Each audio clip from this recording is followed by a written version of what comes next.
all, this is Blessed by Breba. Welcome back to our channel. என்னோட சேனலை first time பார்க்கணும் மறக்காமல் subscribe பண்ணிக்கோங்க. பக்கத்தில் இருக்கிற பெல் ஐக்கானை கிளிக் பண்ணிக்கோங்க. க்யூட் மீஷோ ஃபைன்ஸில் வந்து பார்ட் 2 கலெக்ஷன் வந்து நம்ம பார்க்க போகிறோம். நான் வந்து மீஷோவில் வந்து ஒரு ஜுவல்லரி ஆர்கனைசர் குட்டி பாக்ஸ், எனக்கு பிடிச்ச ஒரு பாக்ஸ் பற்றி தான் வாங்கிட்டு இருந்தேன். இது வந்து ஆக்சுவலாக என்னோடய விஷ்லிஸ்ட்டில் இது ஒன்று ரொம்ப நாளாகவே இருந்துச்சு. ஓகே, ஃபைனலி வந்து வாங்கியாச்சு.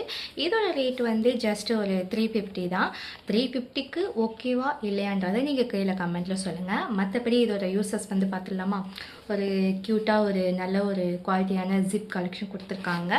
இதை வந்து ஓப்பன் பண்ணால் நமக்கு வந்து நான் அதுக்குள்ளே இதை வந்து நான் வந்து ஆர்கனைசர் பண்ணிட்டேன். இப்படி தான் இருக்குது. நான் என்னோடய திங்ஸ்லாம் வந்து ஆர்கனைஸ் பண்ணிட்டேன். அதாவது கோல்டில் வந்து நமக்கு பிடிச்ச பொருளெல்லாம் வந்து ஓகே தனித்தனியாக வந்து அரேஞ்ச் பண்ணிக்காமல் இந்த மாதிரி ஒரு க்யூட்டாக வந்து ஒரு பாக்ஸ் வாங்கி வச்சுக்கிட்டால் நமக்கு வந்து அவசரத்தில் எங்கேயாவது ஃபங்க்ஷனுக்கு போகிறப்ப தேடுறதுக்கு வந்து ரொம்ப வந்து சுலபமாக இருக்கும். நான் என்னோடய கோல்டு ஜுவல்லர்ஸை வந்து ஒவ்வொன்றா வந்து நான் வந்து ஆர்கனைஸ் பண்ணிட்டேன். இந்த மாதிரி உங்களுக்கும் நீட் இருந்துச்சுன்னா ப்ளீஸ் டூ செக் அவுட். மறக்காமல் இந்த ப்ராடக்ட் உங்களுக்கு பிடிச்சிருந்தா பிங்க் கலர் ஹார்ட்டை வந்து கமெண்ட்டில் கொடுத்துருப்போங்க. இந்த மாதிரி மோர் இன்ஃபர்மேஷனுக்கு Blessed by சேனலை வந்து Blessed by Breba சேனலை வந்து சப்ஸ்கிரைப் பண்ணிக்கோங்க. பக்கத்தில் இருக்கிற பெல் ஐக்கானை கிளிக் பண்ணிக்கோங்க. இதே மாதிரி மோர் இன்ஃபர்மேஷனான வீடியோஸ்லாம் வந்து என்னோடய சேனலில் வந்து நான் அப்லோட் பண்ணி பார்த்துருக்கேன். போயிட்டு பார்த்துட்டு சப்போர்ட் பண்ணுங்கள். நெக்ஸ்ட் வீடியோவில் பார்க்கலாம். Stay tune. பாய்.